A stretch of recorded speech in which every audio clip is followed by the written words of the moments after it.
Okay, so there's two different things here. One is, what do you do once you are with someone you're interested in and want to break the ice? One. But two, also, how can you put yourself in more places where you're going to meet people that you want to make a relationship with? That's a very good point. There are two. And I want to start with the second one first, actually, which is you need to find your watering holes, right? At the watering hole, like, the African savanna, all the animals of all different kinds have to go to the watering hole and get their water. What is yours? Where do you draw life? What is the source of your energy? Is it Pilates class? Is it hiking? Is it the beach? Is it knitting? Is it cooking?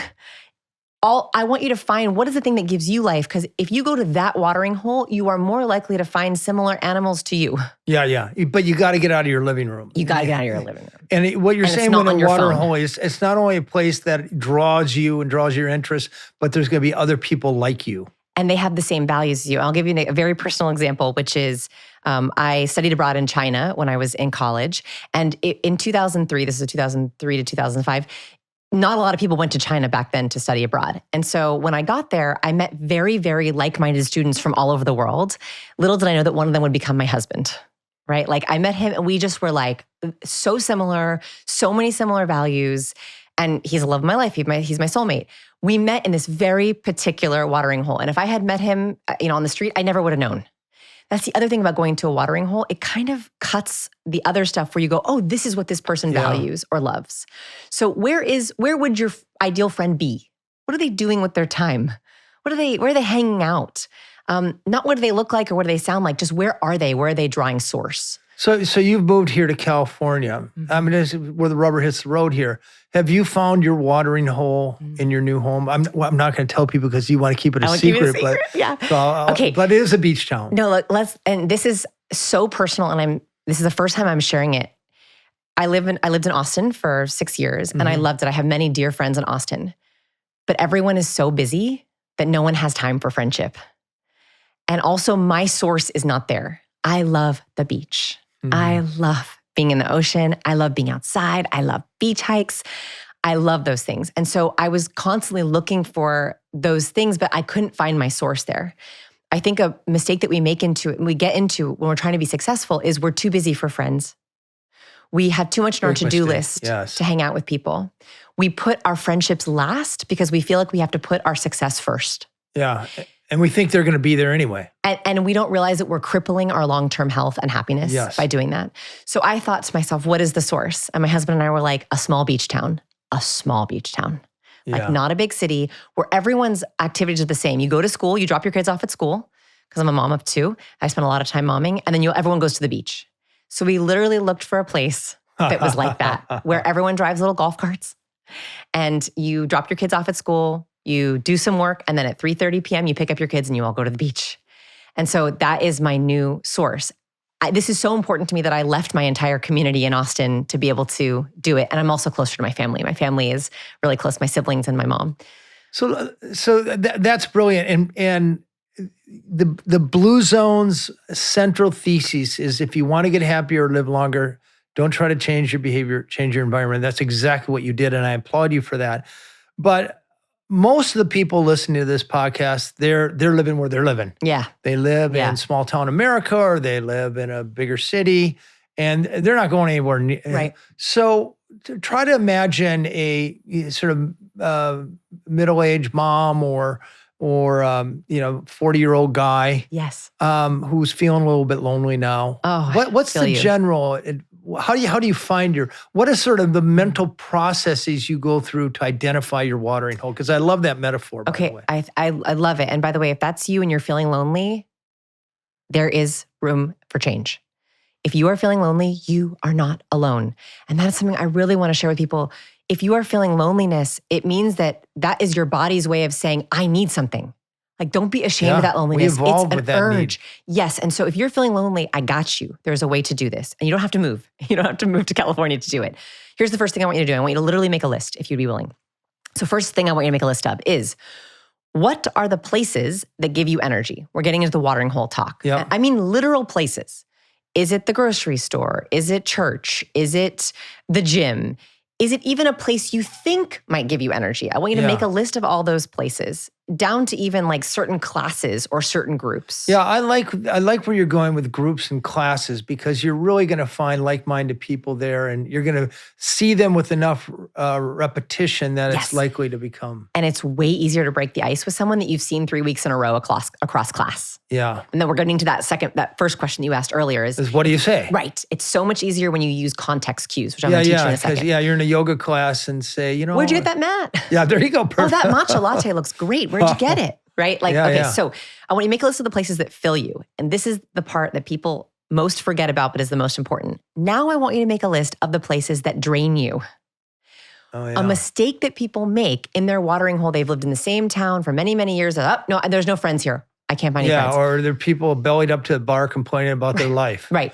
Where are the places where you haven't met friends that you leave feeling drained? When you see it on your calendar, that PTA meeting or that group, you feel dread. Yeah. Make a list of those places. Well, I hate to say it, if you're feeling lonely, and even though you get an energy from the places you're going, you're not obviously making the friends. So you got to sort of force yourself to go to identify that new place. And you might be getting quantity over quality, right? Like a lot of the times I think we think it's fake stimulus. It's like cotton candy, right? Like it feels like it's a lot of sugar, but actually if you boil it down, it's just like a very small, half a cup of sugar.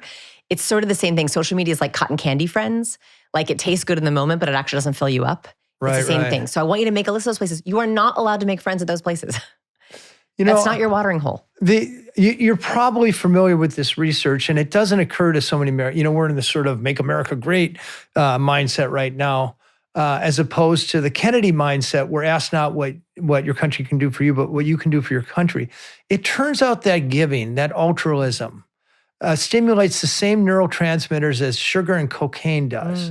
So it seems to me that if you got out of your comfort zone and actually went and volunteered someplace, you would not only be in a place with like-minded people who share the same interest and values, but you're also getting that sugar high of altruism. The good sugar high. Okay, so this is perfect transition. What I was going to say is if you don't have a long list of the good places, like let's say that you just made the 2 lists and your list of places you don't like is very long and the list of places you do like is very short, is get out of your mind. In other words, we tend to be very me focused, especially with social media. It's all about what do I like? What's my core values? If you don't have enough on that long list, be other minded. Where can you give? Do you have time? Yes. Do you have money? Do you have a skill set that you can give? Yeah. If you just get out of your own head, I think a lot of my awkwardness was just social overthinking. It was just being too me-centric. No, it's all about other. Where can you go to serve?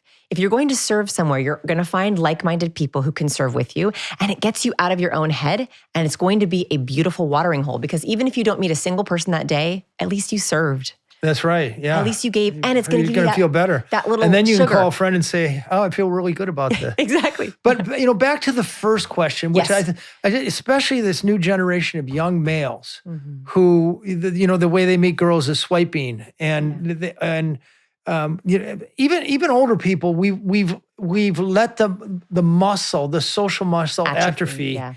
So, okay, I'm sitting on a plane and I'd like to strike up a conversation, or I'm at a bus stop or I'm at a bar. What do I say? What breaks the ice that doesn't make me sound like a fool? Okay. I have very difficult advice and you're probably not going to like it.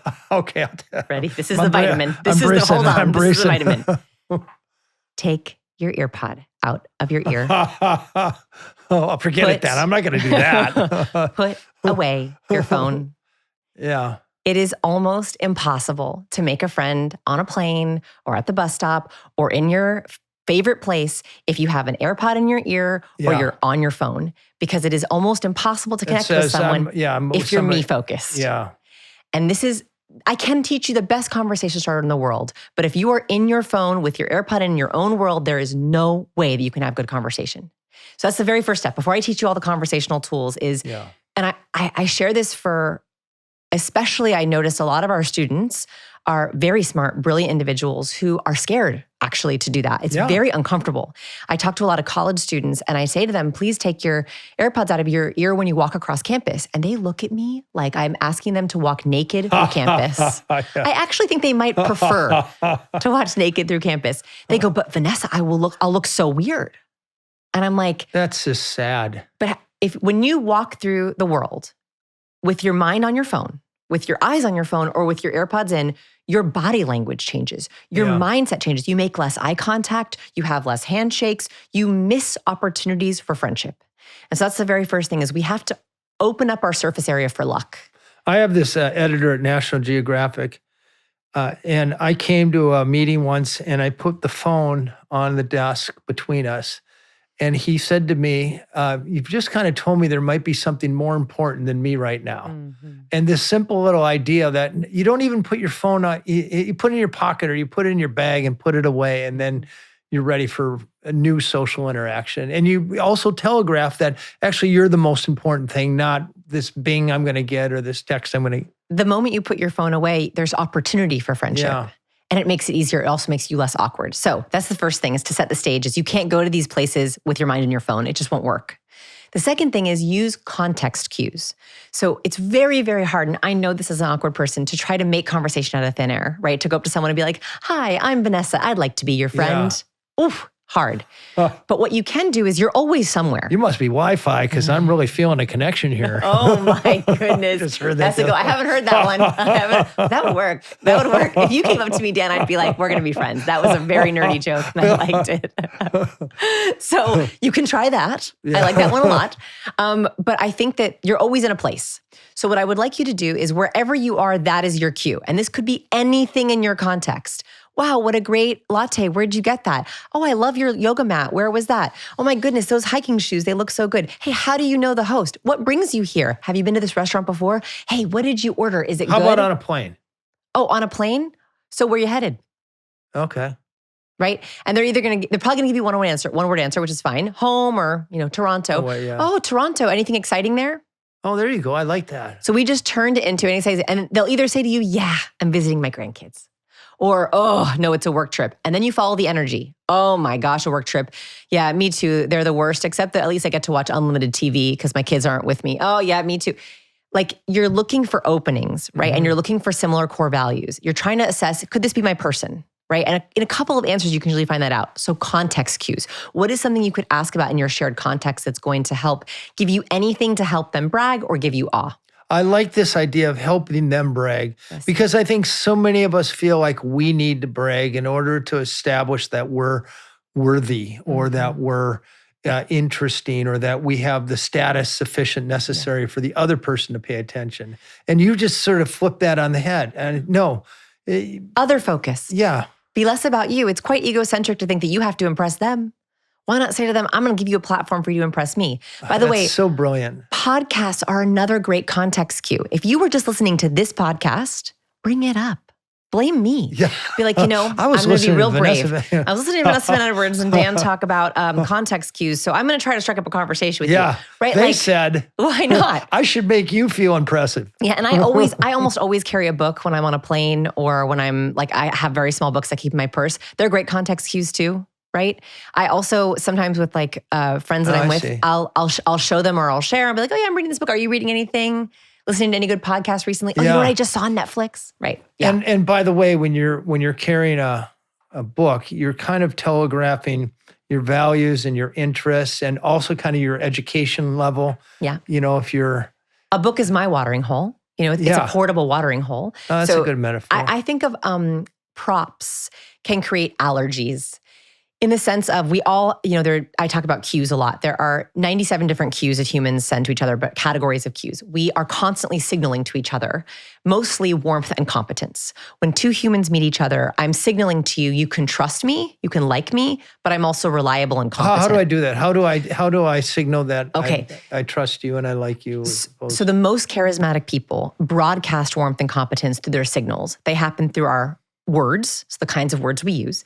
They happen through our voice, how we say our words, our volume, our pace, our cadence. Our nonverbal, so my facial expressions, my posture, my gestures, how I am through space. And lastly, my ornaments, my props. Ornaments are actually, I think, one of the best ways to find your people. In other words, a prop I'll give you a couple props and you'll be like, I get it. If I was walking around the mall carrying a small book of poems, you would know a lot about me, right? You would be like, oh, okay, I think I know what your watering hole is, right? Versus if I were to walk into an airplane wearing a business suit and an American flag pin, Oh, yeah, we know that. We know something about me. Versus if I were to wearing a serape and a Navajo hat. Yeah. Perfect. You know a lot about me. If on a profile picture on a dating website, a man is carrying a cat, you actually know quite a lot about him. In fact, they found that when men hold cats in dating profiles, they actually find their person faster. They turn off a lot of people. They turn off, but they find their cat woman faster. Yeah. So I also want you to think about what are the cues that you're sending to get your people.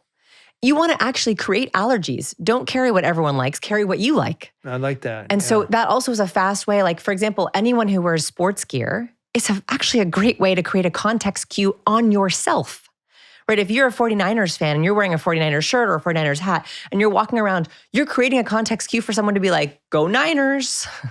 I read this term homophily, which is homophily. It's like, it turns out that we love people like us. We do. And if you can sort of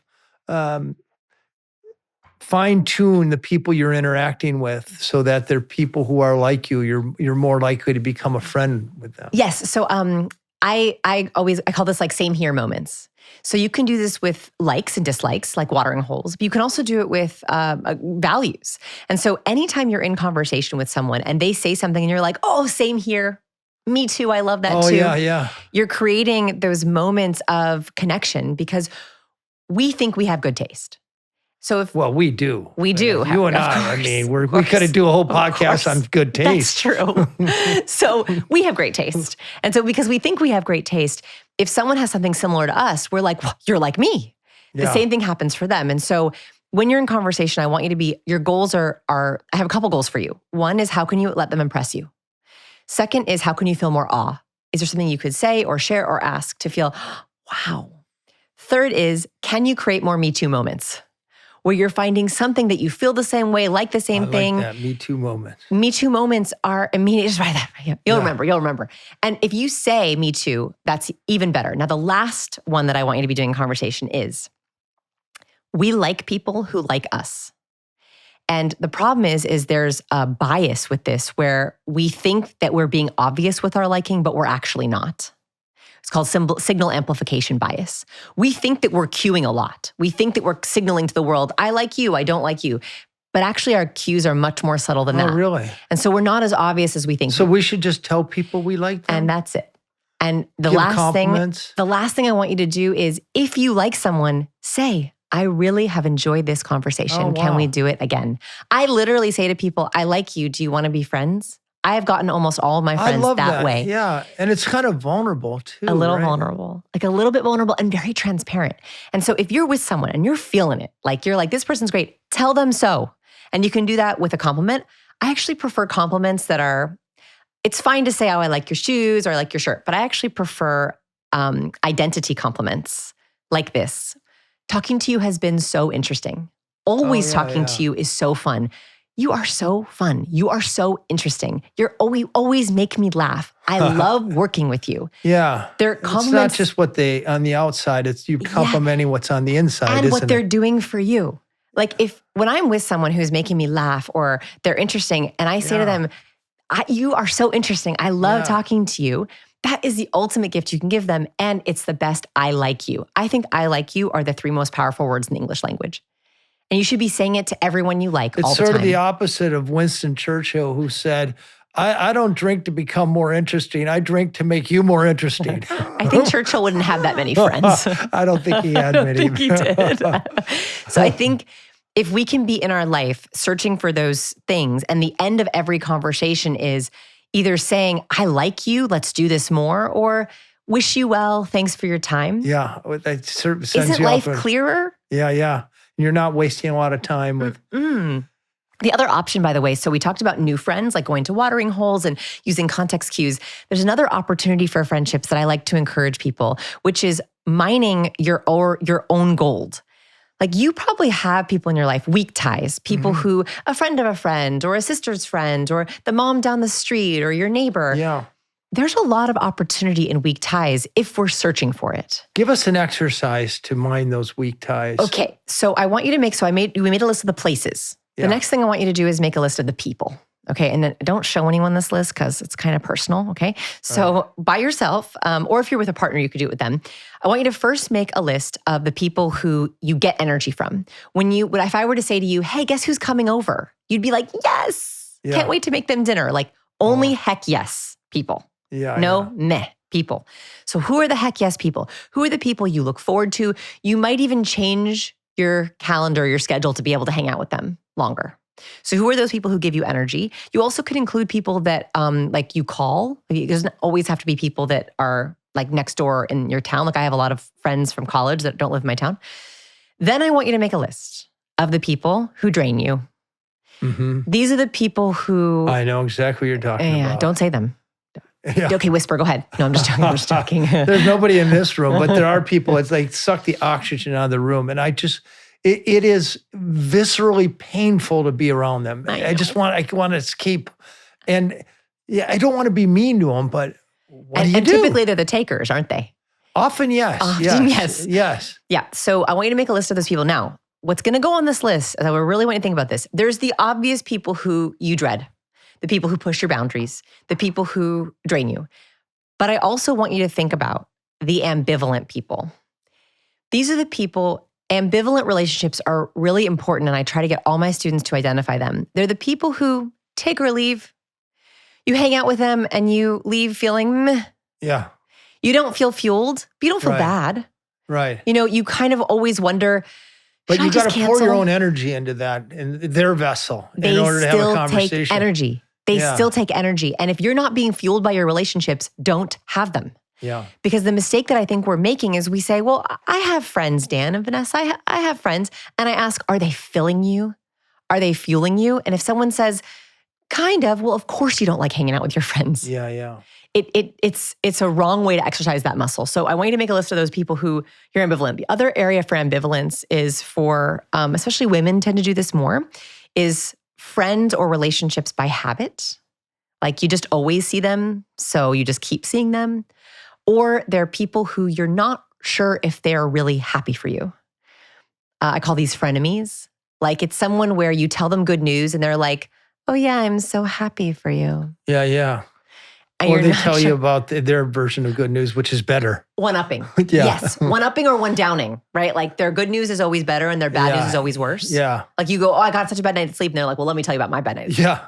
Right, okay. I haven't slept in a week. Yeah, exactly. Slept in a week. So one-uppers and one-downers. I think you're on a really important topic here because you've been very good about telling us what to do to break the ice and make new friends, setting up your environment, putting your phone away, taking the ear pods out of your ears, moving to a place, identifying your watering hole. But there are so many lonely people who, okay, yes, I can break the ice. How do you upgrade an acquaintance to a friend? Okay. So first we have to downgrade some people. I think to make room for the good, you have to get out the bad. All right. Right. And like that is a really important thing, especially for those of us who are in the kind of the middle of our life and we have sort of habitual things we do. You can't bring in new people if there are old people clogging you up. That's how I feel about it. Will you actually say dump your old friends? I would say dump friends that don't fuel you. How about the friends that need you? I mean, I'm guessing that a lot of people get around you, Vanessa, and say, it's the highlight of my week. And I don't have these. Compliment. Oh, I'm serious. Well, thank you. You're incandescent and that's contagious and what you have people want. And okay, this is a really good point. I have a list of 3 people who, whether bad or good, I'm going to be there for them.